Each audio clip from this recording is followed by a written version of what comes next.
Rich, and welcome to DreamsCom. Here we are. Hello, I'm Richard. Welcome to DreamsCom. Yes, welcome everyone. Very exciting. Right. So, how about first off, you kind of introduce yourselves for those who don't know you, and what you do at Media Molecule. My name's Richard Franke. You may also know me as Kitty Powers. I work at Media Molecule as a lead designer, and I have my finger in many pies, one of which for the last year or so has been working on the kits stuff, so generating content for creators to use, but to make their job a little bit easier by giving them stuff to use to build their own levels and building example content for that. And you may know things like Welcome Garden, which was basically the first example of that, which we kicked off. And now we've got this amazing Ancient Dangers, but we've taken a slightly different tack with Ancient Dangers in that it's more focused on the game and less focused on the kit. But there will still be a kit, and there will still be some actually new improved dream shaping educational content as well, which I haven't been in charge of. That's been a different team. But yeah, along with all the other games that I'm involved in giving feedback on or directing, yeah, Ancient Dangers is the one of the latest fabulous offering. It is so fabulous, and the booth in the DreamsCom hall is absolutely amazing. I think Maya painted it all, didn't she? So Maya is the artist who's responsible for creating all the fabulous visuals in Ancient Dangers, and really it's a showcase of her amazing talent and her art style. She's designed the characters and all the environments and built them all within Dreams. It's actually a great achievement on her part, because she's not been in games all that many years, so I think she must be very proud to have delivered this game all on her own from an art perspective. Yeah, it's absolutely gorgeous to look at. Obviously, we've been playing it a little bit at the studios. You've been developing it. So we are very familiar with how lovely and gorgeous it is, but it is brand new for DreamsCom, this announcement. So how about you tell everyone a little bit about what it's about, the basic premise, what kind of game is it? I mean, they'll be seeing a little bit of footage on screen now, but but when you give it the big pitch. So when we first started making these games and kits, we wanted to create a brand so that you could also incorporate earlier kits in some way. So what we wanted to do was take the Ancient Times and Ancient Temple kits and create an evolution of those. But we wanted to focus more. What we felt was that previous kits, which I hadn't necessarily been involved in as much, were very art focused. They were just kits full of art that you could use and maybe a few contraptions. And we wanted to go a little bit deeper with the gameplay. We wanted to introduce some sort of threats and dangers and dangerous things so that you could actually create a game where there was something to overcome, like challenges, whether it's traps or monsters or whatever. So given that feedback, we decided to take that world, the world of the ancient whatevers, and put some danger in it and created Ancient Dangers. And now I finally understand the title. So it's fantasy in the vein of Ancient Times and Ancient Temple within that universe, but it's a whole new approach to the kit side of things. So we've got a whole new set of contraptions, characters, all built from the ground up for this game. We wanted to make a dungeon game. I've always dreamed of making a dungeon game, and actually Ancient Dangers was my chance finally, after all these decades of making video games. I finally got to make a fantasy dungeon game. And I like my dungeons quite intense. I don't like them to be too combat orientated, but obviously there needs to be some combat.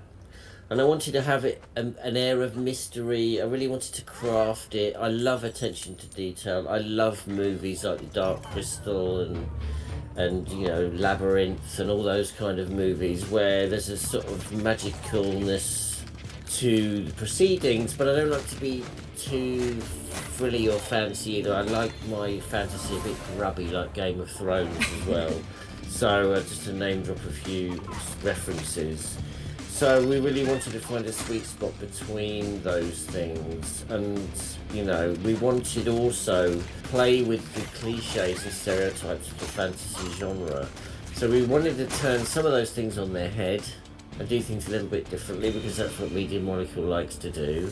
And we wanted it to have a little bit of a tongue-in-cheek, wry look at the genre, but we also wanted to deliver a really cool game that people would really want to play, and also a game that people can come back to, and a game with a scoreboard and a sort of arcadey feel that was nice and accessible, but also had enough depth to it that it would be interesting. It's very difficult because we had to cater to a very diverse audience.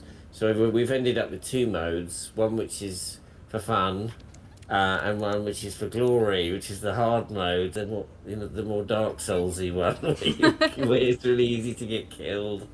But it feels really satisfying when you actually get through it and survive, and you can compete on the scoreboard and everything. Yeah, I have to say, like, playing some of the earlier versions of it, like, I got my butt kicked, like, all around the place. I was like, wait, what? Like, I don't really feel like you get, bullied by Media Molecule games, but this one, actually, it's got something about it, like. It's actually a really great point.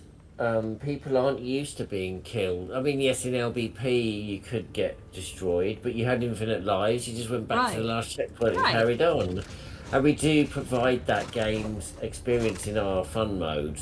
But in fun mode, you don't get to set a score on the high score table. And there are some game mechanics omitted in fun mode because they're not really relevant in fun mode.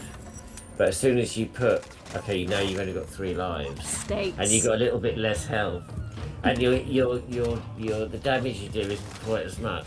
It's like, okay then. We're playing seriously, and that's for the people who want a little bit more of a meaty game experience than they used to from Media Molecule, which is what we're trying to bring you. Yeah, like, it gets sweaty at points. I mean, I've only played in single player so far, but I am really excited to try out the co-op mode, especially because I'm like, am I going to be slightly better if I have a friend? So... Well, there's actually that's another thing.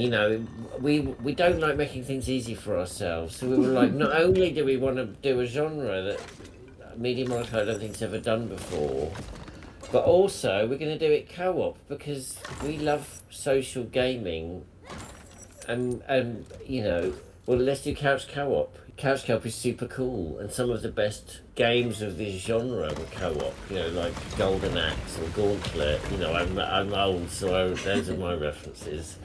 But there's something really great about games like we referenced the Zelda Four Swords Adventures. We wanted there to be a real sense of cooperation, that you're fighting as a team.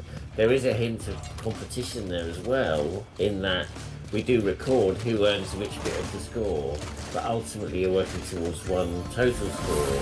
But we do give you the individual numbers at so the that end. You can go, well, I got more than you. There must be so many sort of design aspects to reanalyze and redo when it's going from a one-player game to a two-player game. How does that co-op mode kind of affect the way that you design things like combat challenges and puzzles in the game? How do you make them work across 2 modes, or does it differ between the modes? You have to make some compromises.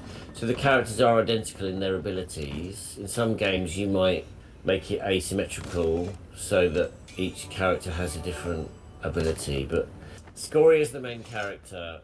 Her twin brother Gabbro joins her if you decide to play co-op. They fight together. They can compete. Whoever picks up the coins off the floor gets the points. Whoever kills the monster gets the points. At the end of the game, your points are put together to put on the scoreboard. So you are cooperating.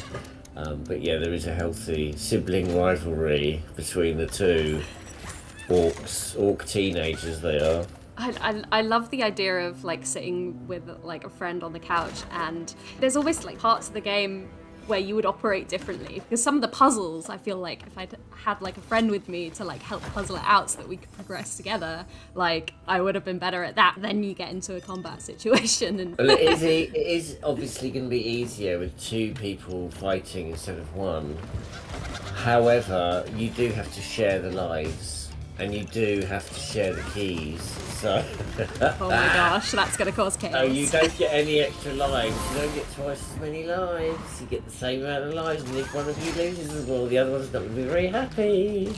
Rich, I look forward to completely destroying my relationship with my partner. I mean, so excited to hear about this. I really want to play it now. I'm probably going to pester you after this. Let me play it some more. But what about everyone at home, right? I imagine they're looking at it now and they want to get their hands on it. So how's development going? Do we know when it's going to be out yet? The game is pretty much finished. There's a few bugs we're working on, but the pile of bugs has diminished greatly thanks to the valiant efforts of the team. The game will be out this year. 2021 is all I can tell you at this stage. Well, I won't grill you too much. How do you like tasting? Well, dragons are very good at that. There are dragons in this game. Oh yes, I've met a dragon or two on my travels through a little bit of Ancient Dangers so far. We've created a nice suite of enemies for you to choose from. It's quite a menagerie. Yeah, I cannot wait to get stuck into more of it. But yeah, thank you so much for coming on and talking to us about Ancient Dangers. Cheers, Rich. Bye. No worries. Bye.